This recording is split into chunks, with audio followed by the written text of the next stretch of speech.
Near the very end of September, the 96 and 81 Boston Red Sox took on the 79 and 78 New York Yankees, who have already been eliminated from playoff contention due to losing the first 2 games of this series and pushed far back in the wild card. So top first inning, Brock Holt comes up, Gardner tries to dive, but the ball just rolls to the wall instead, and Brock Holt was not stopping at second base. He gets his hustle all the way into third for a triple on the play. So he's on third with 1 out for Dustin Pedroia as the pitcher Adam Warren is grounded to first base, step on the bag for the second out, but Holt comes in to score. Red Sox start things off 1-0. Bottom of the first now, Jacoby Ellsbury.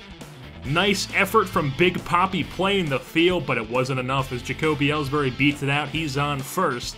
And then when Jacoby's on first, Jacoby takes off on the play, but it was a hit and run as Gardner takes it to the warning track in Triple's alley. And then Gardner takes it into third for the triple, an RBI triple, and we're all evened up at 1. Here in the bottom half of the first, and Alex Rodriguez comes up, and he passed ball on the play, and Gardner comes in to give the Yankees their first lead, 2-1 Yankees. And then Brian McCann will come up, but he is the Red Sox killer. Last time they played at Fenway, takes one into right center, just where Brock Holt put it the very inning before. And then back in Fenway in the 8th, McCann takes an upper decker to win the ball game in the bottom of the 8th. They would go on to win that one. And then in a down 6-1 game at Fenway, McCann with a 2-run shot to spark the rally where the Yankees would end up coming back and winning that ball game. And now here in the bottom half of the first off, Clay Buchholz, a no-doubter to right center, and the Yankees extend their lead to 3-1 on Brian McCann's 13th dinger of the season. As now we head to the top half of the second, 3-1 Yankees. When Hanley Ramirez has something to say about it, he's going oppo-poppo into the short field porch, and he'll round those bases as it's now a 1-run lead for the Yankees, 3-2, same inning, as Shane Victorino, the flying Hawaiian with a base knock, gets himself into first base. Next batter up is Alan Craig, who was leading the league in average before getting hurt, and he takes one to deep right field. Looks like it could be gone, but instead it's off the wall. Runners don't move at first, so the runner only gets up to third in Victorino, and Craig gets to second.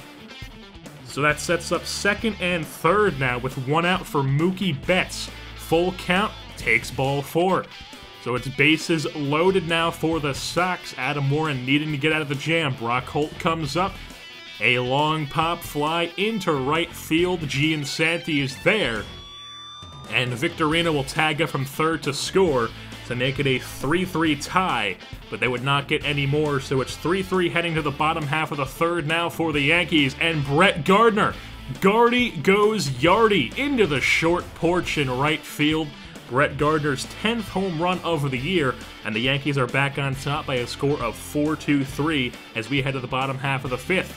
Stephen Drew, playing in the September call-ups, draws a 4-pitch walk from Clay Buchholz.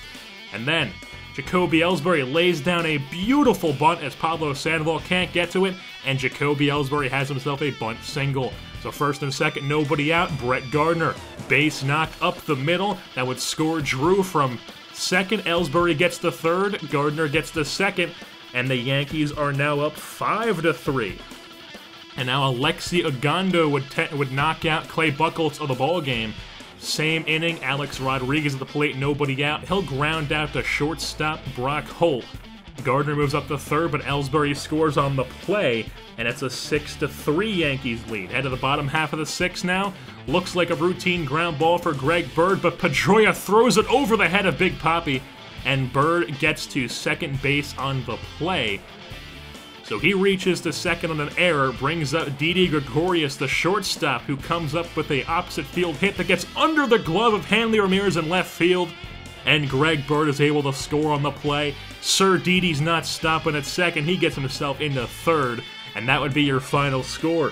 Yankees over the Red Sox by a score of 7-3. Despite the Yankees not making the playoffs, they do come away with the victory. And with that victory, the Yankees will improve to 80-78 on the season, while the Red Sox drop to 96-82. Brett Gardner, deservedly so, picks up Player of the Game award, went 4 for 4 on the day with a home run, triple, a double, 3 RBI on the day, only a single away from the cycle. Brian McCann, a monster shot in the bottom half of the first inning, continues to be the Red Sox killer. Jacoby Ellsbury used his speed efficiently today, going 2 for 4. Greg Bird also went a quiet 2 for 4, while Esmail Rogers gets the W for the Yankees, and Clay Buchholz picks up the L for the Red Sox, while Brock Holt and Hanley Ramirez tried their best to get the Red Sox the victory, but it just wasn't enough as the Yankees come out on top by a score of 7-3 here in the Bronx over their arch-rival Boston Red Sox. And with that being said, that'll wrap things up here for this edition of Yankees Baseball. We will not be covering any more Yankees Baseball this season, as the 2015 team has already been eliminated from playoff contention, and instead the next episode you see will be the end of season / off season recap video. So with that being said, I've been your host, JerseyBorn, and I'm saying goodbye.